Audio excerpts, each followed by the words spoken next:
আজি আমাৰ বিদ্যালয়ত ভেকচিন প্ৰতিযোগিতা হৈছিলে। এই হৈছে ভনী তাই দৈৱকীৰ চৰিত্ৰটো ধুনীয়া অভিনয় কৰিছে, সুন্দৰ অভিনয় কৰিছে। মালয়ক পিতৃ হৈ মহিলা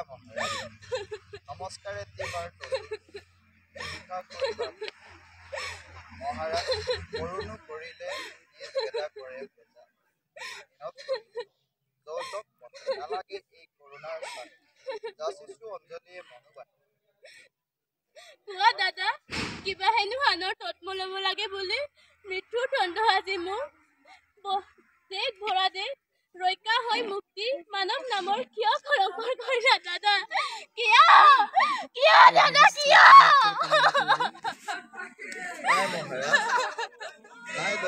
মৃত্যু বন্ধমুখ দিয়া মহাৰাজ বাধা নিদিবা বাধা নিদিবা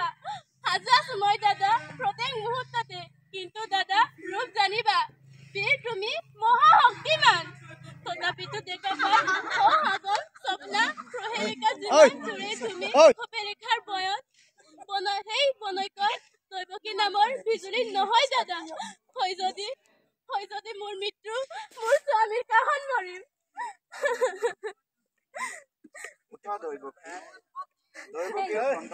কৰিব পাৰে কৰিবা তাত মই বাধা নিদিওঁ। নাই স্বামী নাই মই মোৰ সন্তানক এনেকৈ কি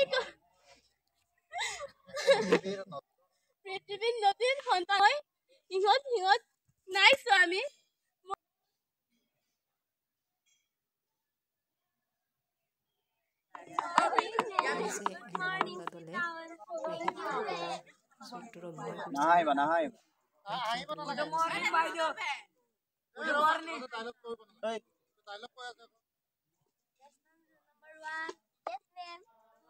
হেমন্ত দেৱেও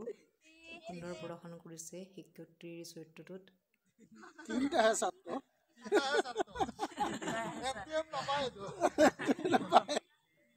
তোমালোকক কালি হোমৱৰ্ক লিখিবলৈ কৈছিলো নহয় লিখি আনিছা নাই পাহৰিলো মেম কি পাহৰিলি ভালকে কৈছিলো নহয় লিখি আনিব লাগে মই খেলিছিলা হাতটোৰে লিখি আনিছা নাই তোৰ হাতটোৰে নাই কি তই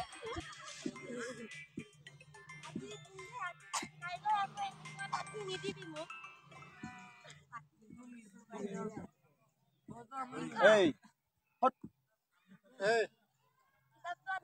কিতাপটো লাই পিনি লিখা আকৌ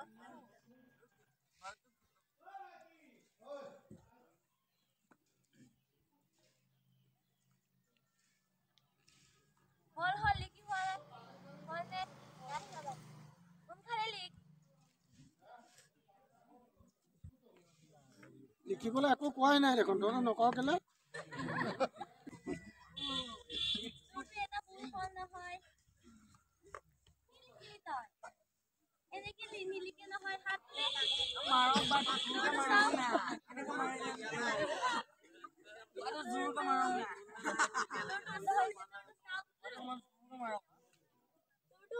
তই কেনে ভালকে নিলিখিলি হ'ব 1 ঘণ্টা হল আৰু কাইলৈ হোমৱৰ্কটো নেকি আনিবি দেই কালি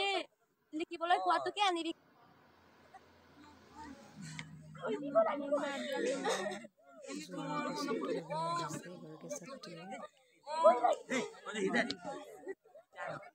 তই কিমান পাৰে শাস্তি দিব পাৰ দিয় কিন্তু মই নকওঁ এই